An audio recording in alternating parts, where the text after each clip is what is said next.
Wake up! Welcome to an episode of No Script News, where I give you the news off the top of my head. Just articles that I'm interested in. I don't want to make a whole video about it. I don't really get into the nitty gritty, so if I get something wrong, it's your fault for listening to me. This is No Script News. Okay? First of all, I'm going to start with the juicy parts. And that's Karl Jobst getting roasted again by Billy Mitchell. I mean, Billy Mitchell just keeps on winning. He's not letting go. This time on Twitter, sharing a video of Karl's job before his YouTube career took off. I guess he was trying to be some kind of like dating guru, trying to give advice to people out there on how to get dates. Karl? Hi, Karl Jobst here, creator of ApproachHerNow.com. And if you're looking to increase your level of confidence around women and decrease the amount of anxiety you feel when you want to approach women, you've come to the right place.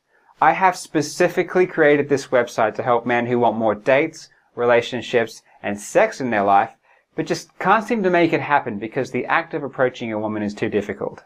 He also has a discount code for his world famous hot sauce Rickies, where you can get 10% off if you use the code JOBST. I mean, he just keeps on digging it in there. And the reason why is because Karl has, he's not humble in losing. He's still out here saying that he shouldn't have lost. And the thing is, I don't think, the way that I see it, after that little paragraph where they're talking about Apollo Legend and whether or not he actually accused Billy of being responsible, the paragraph doesn't read that way to me, because he does use words like and but to separate the phrases that he's saying. So even though Apollo Legend is included in the paragraph, the way he phrased it doesn't put blame on Billy. But I'm not a judge. That's why people get sued, and it is what it is. He ended up winning. So even though other people might not think that he should have won, that doesn't matter. So the way he's reacting to the judgment, I'm sure that's the reason why Billy keeps on clowning on him. But it's kind of weird, right? Trying to be like a dating guru or whatever that was. At least he's good at speedrunning videos, if you're into that kind of stuff. I mean, they're entertaining for a little bit. Mostly the scandals, but eh. And Assassin's Creed Shadows was made the most money, or the second most money, for the month of March, according to Newzoo, that tracks revenue in the US, UK, Germany, France, and Spain, Italy. And as you can see, Assassin's Creed Shadows debuted at number 2, only beat out by Fortnite. And FIFA Sports is right below Assassin's Creed because of the damn cards. So pretty much it just goes to show that all that brouhaha from the grifters doesn't matter. Didn't matter. It's all just noise. I'm sure it took away some sales from the game, but not enough for it to matter. Obviously, they have I don't know how many players they announced already. And like I said before, players do matter, because if you're actually selling things in your game, you have microtransactions, or if you just have, battle passes, you want players to buy that stuff. Like I said again, sure, it would be nice to be able to sell your product and have all that stuff in there. And that's kind of what Ubisoft does. They sell it at a premium, and for those who want an easier game, they also have microtransactions in those games, so you can make more money on top of money. So that's why they track players, especially because Ubisoft has a service where they give the game out for free, not for free, but for a monthly price. So again, that's why they track players, because players matter, especially when you look at Fortnite at number 1, because Fortnite is free. And all that matters is players, because they're the ones that are buying stuff in the games. All those scriptures out there talking about players. Oh, players. Ubisoft only talks about players. They got to get with the times pretty much, Players do matter. And as you can see, it actually works, because Assassin's Creed is the number 2 most money-making game of March.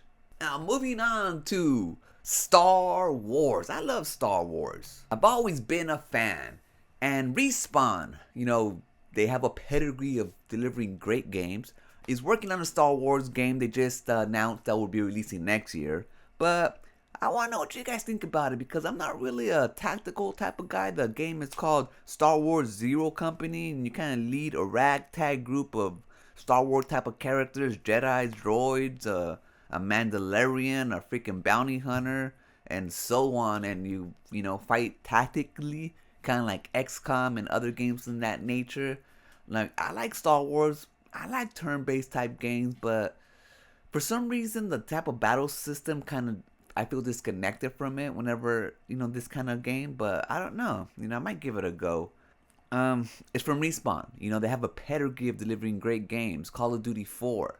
Call of Duty before they got kicked out. They have Titanfall 2, great games. They have Star Wars Jedi Survivor, great series. So I mean, they know their Star Wars stuff.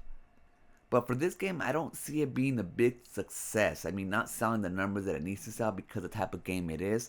So I'm hoping that for the studio's sake and everybody who put their money into it and everybody who wants to play it or have a sequel or whatever, that it does well enough.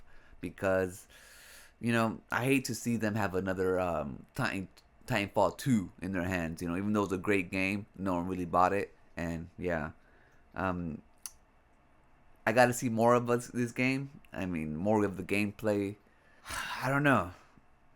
I'm just not sure about this one. But, we'll see. We'll see. You guys let me know what you guys think about this game. And in world news, the Pope has perished. He's gone to heaven, if you believe in such a thing. But he died at the age of 88. Now, I dabble in a little bit of religious stuff. I read here and there, but when it comes to heaven and earth and all that stuff, I don't know. I just don't know. I don't know. So, but it's interesting. The thing that I like about this Pope is that he seemed more in touch with the people. He was like the people's Pope as opposed to other ones or the one before that guy who had the freaking Prada shoes. But yeah, sad day. We'll have a new Pope soon for all you Catholics out there who, love this time of year or this type of stuff. May he rest in peace. And it looks like Bethesda will be shadow dropping Oblivion tomorrow. Well, at least that's what their Twitter, YouTube indicates. They have a trailer for Oblivion that's going to go live tomorrow. 4/22/20. My cats. 4/22/25.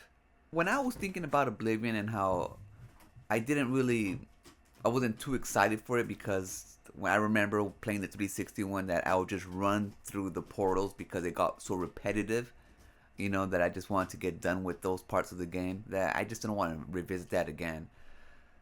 But the thing is, the game is not for me, probably, most likely it isn't. I mean, it's for people who haven't experienced it. Maybe people who had Skyrim as their first game, and that was their first entry into the Outer Worlds world. I mean, they didn't play Morrowind, they didn't play ones before anything.